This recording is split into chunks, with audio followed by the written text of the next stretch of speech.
Yo Chelsea fans, balik lagi bareng gue Nanda Sugiono di channelnya Bridge of Blue. Di video kali ini gue akan membahas interview Todd Boehly di Qatar Economic Forum yang baru diupload oleh Bloomberg kemarin. Teman-teman bisa lihat videonya di YouTube ya, sudah ada. Membahas tentang bisnis secara global dan juga inovasi yang dilakukan oleh Todd Boehly dengan perusahaannya.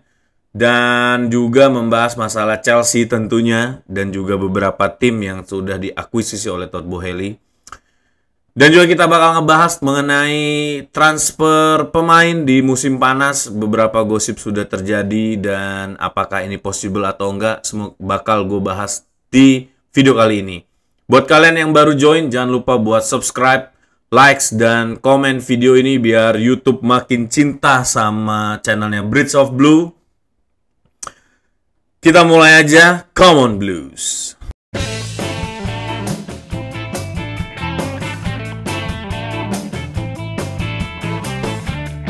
Yes, di Qatar Economic Forum, Todd Boehly menjadi salah satu narasumber dan banyak Q&A yang dilakukan oleh Bloomberg.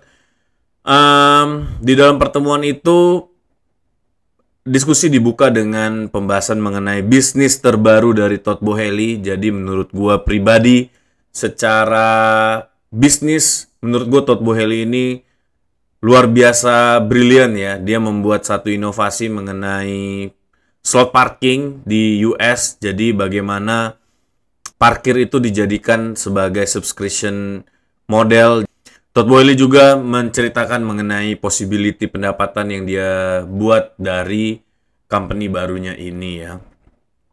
Dan di kesempatan kali ini, moderator menanyakan mengenai Chelsea ya. Apakah menyenangkan atau bikin pusing setelah membeli Chelsea? Dan jawaban Todd Boehly menurut gue cukup formal ya. Karena menurut dia di semua bisnis akan ada sisi senang dan sisi pusingnya ya, karena itu memang adalah nature-nya sebuah bisnis.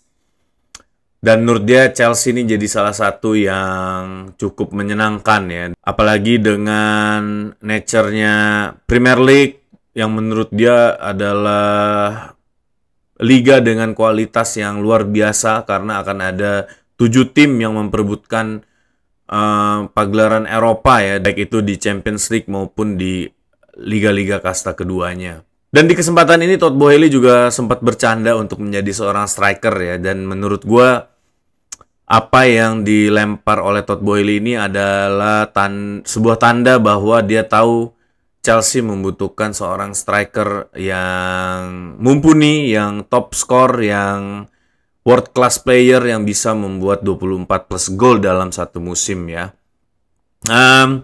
Ditanya juga oleh moderator mengenai kondisi panasnya dengan salah satu co-foundernya yaitu Behdat Ehbali. Karena kita juga sempat mendengar rumor bahwa ada perpecahan antara Todd Boehly dan Behdat ini.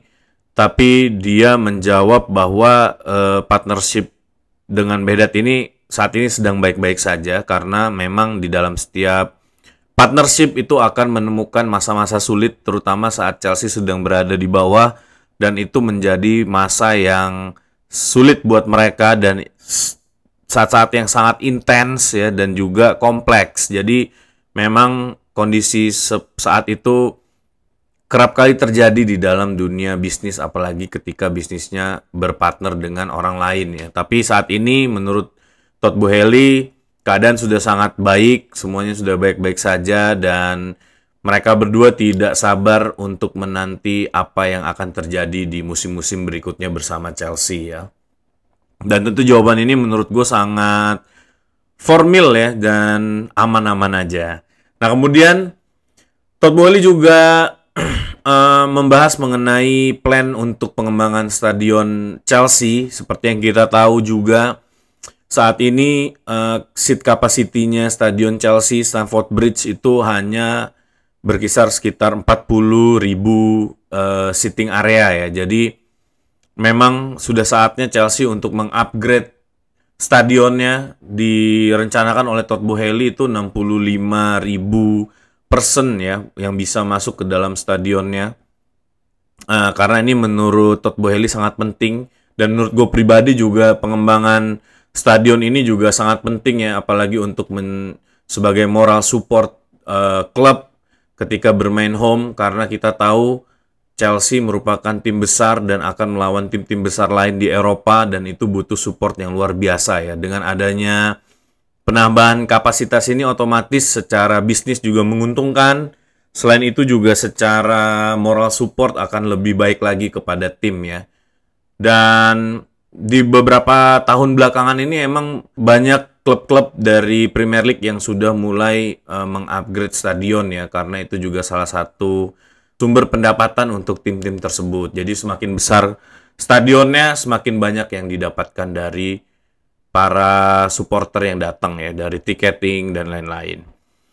Nah, jadi menurut Todd Boehly ini masih dalam perencanaan dan we will figure it out, kata dia begitu. Jadi saat ini belum ada kepastian mengenai pemindahan atau pengembangan stadion untuk Chelsea sendiri. Tapi kalau gue baca-baca sebelumnya, dari timnya Clear Lake Consortium ini pengen melobi Fulham untuk membuat satu stadion mega stadion ya, yang mungkin bisa dipakai oleh Fulham dan Chelsea. Tapi kalau menurut gue pribadi, untuk klub sepak bola kayaknya kurang seru kalau satu stadion dipakai oleh dua klub, jadi kurang angker gitu ya. Jadi gue berharap semoga Chelsea sendiri punya stadionnya sendiri dan Fulham punya stadionnya sendiri.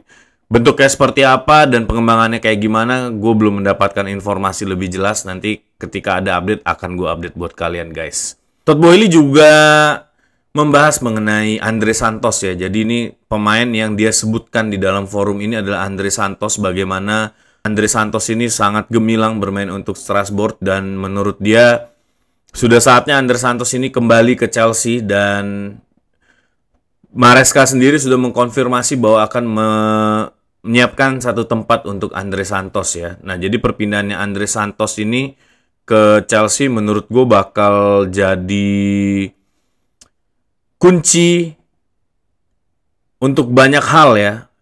Yang pertama adalah melengkapi lini tengah Chelsea supaya lebih solid lagi di musim depan. Yang kedua, ini berhubungan dengan isu transfer Enzo Fernandez ke Real Madrid ya. Gue nggak tahu apakah transfer ini akan terjadi atau enggak, tapi informasi yang gue dapat dari beberapa portal terpercaya ya, bahwa Enzo Fernandez juga sudah menanyakan kepada Julian Alvarez mengenai rumah dan berbagai macam staff lah yang dia butuhkan untuk tinggal di Spanyol ya. Apakah ini dia hanya ingin membeli rumah di sana atau memang ada satu kejadian besar yang akan mengikutinya, gue juga belum tahu dan kita semua belum tahu. Tapi ada beberapa faktor yang menurut gue kemungkinan besar ini bisa terjadi. Yang pertama adalah perpindahannya Andre Santos ya. Jadi akan ada pergantian pemain, dan menurut gue kaliber Andre Santos kalau dia bisa memainkan permainan terbaiknya seperti yang dia mainkan di Strasbourg, langsung di Chelsea tanpa ada obstacle, itu akan worth banget seandainya Enzo Fernandez pindah ke Real Madrid ya. Karena diinformasikan juga Real Madrid sudah menyiapkan dana sebesar 107 juta untuk memboyong Enzo Fernandez ini ke Santiago Bernabeu. Nah, gue bukan pengen Enzo Fernandez pindah, enggak. Gue berharap Enzo Fernandez bisa stay dan menjadi salah satu pilar Chelsea. Karena yang kita lihat permainannya semakin membaik ya, terus spiritnya juga mulai ngeblend dan DNA Chelsea juga mulai ada di dalam diri dia. Enzo Fernandez ini punya kapabilitas menurut gue untuk memimpin lini tengah Chelsea ya, dan gue berharap ada sosok yang bisa kembali menjadi komandan di lini tengah Chelsea, dan salah satunya gue berharap di Enzo Fernandez. Nah, cuma kita nggak tahu bagaimana loyalitas pemain saat ini. Saat dia mencium badge timnya belum tentu menandakan bahwa dia loyal terhadap timnya ya. Karena selebrasi itu sekarang kayaknya udah mulai pudar, udah bukan menandakan loyalitas seperti pada saat-saat dulu ya. Jadi gua belum bisa menerka-nerka apakah ini akan terjadi atau enggak. Tapi yang gue berharap, semoga Enzo Fernandez tidak jadi pindah ke Real Madrid ya. kalaupun nanti dia berhasil ditransfer ke Real Madrid, paling tidak kita sudah punya plan B untuk menjadi penggantinya Enzo Fernandez ini, yaitu Andre Santos. That's why kenapa gue bilang Andre Santos ini menjadi salah satu kunci untuk beberapa hal yang akan terjadi di masa depan untuk Chelsea ya. Nah, Todd Boehly juga men-share visi dia mengenai kontrak jangka panjang ya, apakah itu merugikan atau menguntungkan. Gue secara pribadi melihat itu adalah hal yang menguntungkan buat klub. Mungkin dari manajemen juga melihat seperti itu, tapi mungkin not so good untuk pemain ya, karena mereka akan dikontrak dengan jangka panjang dan dengan struktur gaji atau klausul yang memang sudah dituliskan ya. Kalau ada kenaikan gaji mungkin lebih baik, tapi gue nggak tahu apakah di setiap klausulnya ada kenaikan gaji atau seperti apa, karena informasi yang gue dapat hanya sebatas gaji per minggu dari para pemain. Nah, cuma menurut Todd Boehly, adanya kontrak jangka panjang ini adalah memang salah satu visi dari Bluco ya, untuk membuat satu tim yang solid, dimainkan selama mungkin, dibuat supaya bisa menjadi tim yang terbaik di seluruh dunia. Jadi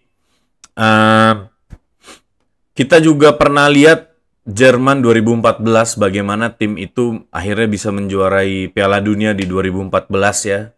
Tim itu dibentuk dari umur 6 tahun kalau nggak salah ya. Jadi most of them itu udah bermain sejak kecil dan itu memang terbukti lah bahwa tim yang dibentuk dalam waktu lama itu akan menampilkan permainan yang lebih solid ya, mentalitas yang lebih baik. Udah banyak buktinya, contohnya Barcelona ya, bagaimana mereka mengembangkan pemain-pemain dari La Masia dan lain-lainnya. Jadi menurut gue untuk kontrak ini memainkan peran yang menurut gue cukup baik di Chelsea ya. Jadi gue belum bisa menilai beberapa keputusannya Todd Boehly dan teman-temannya ini salah. Gue belum bisa menyimpulkan seperti itu karena ya namanya pembelian pemain kadang ada yang flop juga dan itu juga terjadi di era Abramovich ya.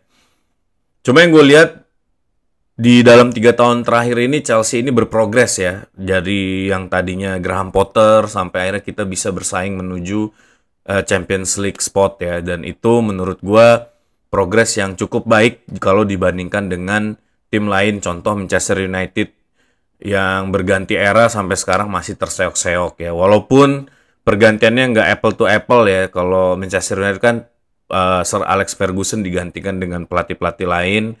Sedangkan kalau Chelsea ini adalah ownernya yang diganti. Jadi gue melihat masih menilai Todd Boehly dan Behdat Ehbali ini 50-50 ya. Tergantung dengan musim depan. Apakah di musim depan Todd Boehly ini akan memporak-porandakan squad yang ada sekarang atau justru menambal squad ini dengan pemain-pemain kelas dunia yang mereka datangkan di transfer window musim panas ini. Jadi kita masih melihat dulu ya. Nah, moderator juga menanyakan apakah kalau kita gagal meraih Champions League, which is itu yang akan kita mainkan di akhir pekan ini melawan Nottingham Forest. Menurut Todd Boehly tidak ada satu klausul pun yang menyatakan bahwa pemain bisa pergi kalau kita gagal meraih Champions League ya. Dan masalah ini gue juga melihat progres yang cukup baik menurut gue. Karena di pertengahan musim ya, tepatnya di bulan November, Desember, Januari, Enzo Maresca itu menyatakan bahwa target Chelsea untuk masuk ke Champions League itu ada di musim depan sebenarnya. Tapi menurut gue itu juga nggak pantas buat disampaikan ya, karena itu membuat motivasi para pemain ini agak kendor. Akhirnya kita cukup keteteran di periode-periode itu. Tapi di beberapa bulan terakhir, akhirnya Enzo Maresca menyatakan bahwa target utama Chelsea di musim ini adalah masuk Champions League dan menjuari Conference League. Dan setelah dia menyatakan hal itu, pelan-pelan mentalitas Chelsea ini mulai berubah. Pemainnya jadi lebih kompak, jadi lebih dewasa, dan juga jadi punya DNA Chelsea yang dulu yang sempat hilang ya. Dan itu menurut gue adalah bukti bahwa nih para pemain sebenarnya benar-benar ingin berjuang untuk menampilkan yang terbaik ya, dan jiwa kompetitifnya sangat tinggi. Jadi once tidak diakomodir, kelihatannya mereka ada yang loose gitu, ada yang ditahan atau ada perasaan yang mungkin kurang nyaman bagi mereka ya. Jadi tim ini memang dibentuk untuk bersaing di level-level elit dan level atas ya, di semua kompetisi. Di IPL kita bersaing untuk menjadi juara, di Champions League kita bersaing untuk menang, menjuari Champions League, di Club World Cup kita juga bersaing untuk menang. Jadi mentalitas mediocre gitu menurut gue udah nggak cocok di Chelsea. Jadi kalau Todd Boehly dan Clark ini sadar betul bagaimana DNA Chelsea ini, harusnya mereka udah nggak lagi menargetkan hal-hal seperti itu dan masa-masa yang akan datang ya. Jadi straight to the point, kita harus menang, that's it. Itu adalah DNA Chelsea menurut gue. Gak banyak sebenarnya yang di-share oleh Todd Boehly ya di diskusinya kali ini. Dan menurut gue, tapi yang disyaratkan oleh Todd Boehly adalah Chelsea akan belanja pemain lagi ya di musim panas ini. Dan uniknya, John Obi Mikel langsung ngeluarin podcast yang menyatakan bahwa Osimhen itu sudah sangat ready ya, tailor to Chelsea kalau menurut Obi Mikel ya. Jadi memang Osimhen ini udah di distant untuk Chelsea karena idolanya adalah Didier Drogba. Terus juga dia juga mau untuk membela Chelsea ya. Cuma kendalanya adalah tentang masalah gaji sebenarnya. Kalau untuk transfer fee menurut gue nggak akan jadi masalah karena Todd Boehly sendiri mau mengeluarkan uang untuk di musim panas ini. Jadi tapi masalah gaji apakah cocok dengan bracketnya Chelsea? Jadi mesti ada yang mengorbankan egonya. Either itu Chelsea menaikkan bracket gajinya yang mungkin akan terjadi seandainya kita berhasil masuk ke Champions League, atau Osimhen yang mau menurunkan standar gajinya untuk bisa bergabung dengan Chelsea ya. Jadi semoga apa yang kita harapkan ya dengan kedatangannya Osimhen ini bisa terjadi di musim panas ini. Selain Osimhen, ada Victor Gyökeres juga yang sudah memastikan diri akan pergi dari Sporting Lisbon di akhir musim ini. Karena Gyökeres sendiri sudah menyatakan akan mencari pengalaman baru ya di klub-klub Eropa. Dan Gyökeres ini menjadi salah satu striker yang menurut gue juga top class ya, elite striker yang bisa menjadi pelengkap Chelsea. Tapi perebutan tanda tangan Gyökeres ini tentu akan sangat sulit karena bakal banyak tim yang mengincar Gyökeres dan gajinya juga pasti gede ya. Menurut gue paling worth it itu adalah Osimhen sih. Dan John Obi Mikel juga udah menyatakan it's just one phone away ya. Jadi bener-bener tinggal klik, abis itu Osimhen bisa join ke Chelsea ya. Nah, sebenarnya apa hubungannya transfer Osimhen atau Gyökeres dengan kepergiannya Enzo Fernandez? Menurut gua, seandainya Enzo Fernandez ini pergi, kita akan punya cash value dan bracket gaji yang lumayan untuk mendatangkan para pemain. Walaupun Enzo Fernandez nggak pergi, gue udah membahas di bedah Chelsea 2526 ya, bahwa kita punya kemampuan untuk mendatangkan pemain top class ini kalau kita bisa overload beberapa pemain sehingga kita bisa dapat cash value dan punya gap bracket gaji untuk memasukkan para pemain top ini ya.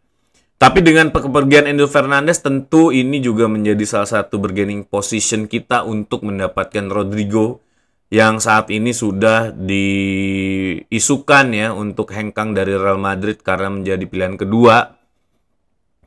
Tapi balik lagi, dengan adanya Xabi Alonso ini kita belum tahu apakah Xabi Alonso bisa memaksimalkan pemainnya dengan squad yang ada atau dia akan membuang Rodrigo ya. Kita juga belum tahu karena Rodrigo sendiri ini menurut gue juga sangat worth it ya kalau dipindah ke Chelsea, karena di Champions League sendiri dia selalu main dan dia juga sudah menjuarai Champions League ini beberapa kali. Dan dia juga tipe pemain yang selalu membuat 5 gol plus dan assist ya menurut gue di setiap gelaran Champions League.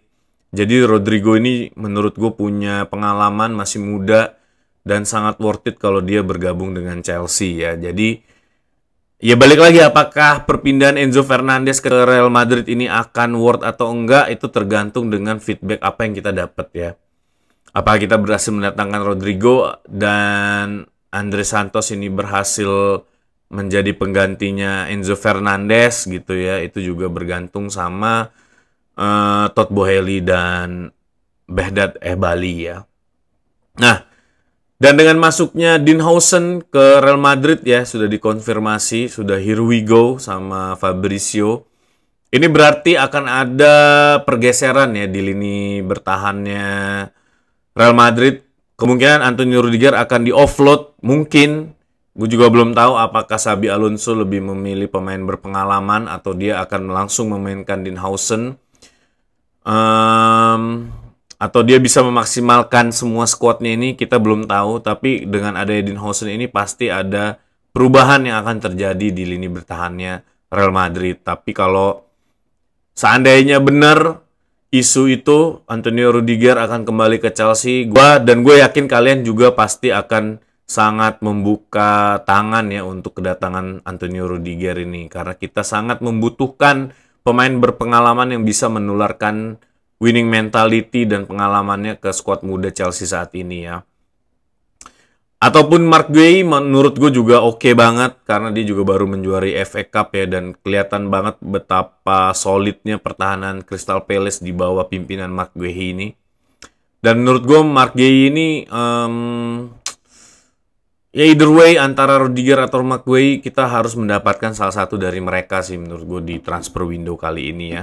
Nah, goalkeeper tentu kita udah punya Petrovic, walaupun dia bilang dia cinta sama Strasbourg, tapi gue yakin dia belum merasakan cinta kita kepada seperti kita mencintai Peter Cech ya. Gue yakin seandainya Maresca bisa mengubah sistemnya lebih agile lagi dan mau menjadikan Petrovic ini menjadi kiper nomor 1, menurut gue Petrovic nggak akan menyia-nyiakan kesempatan itu ya. Dan tentu dia akan benar-benar disupport oleh para True Blue, karena kita tahu bagaimana support kita kepada goalkeeper ya di setiap pertandingan.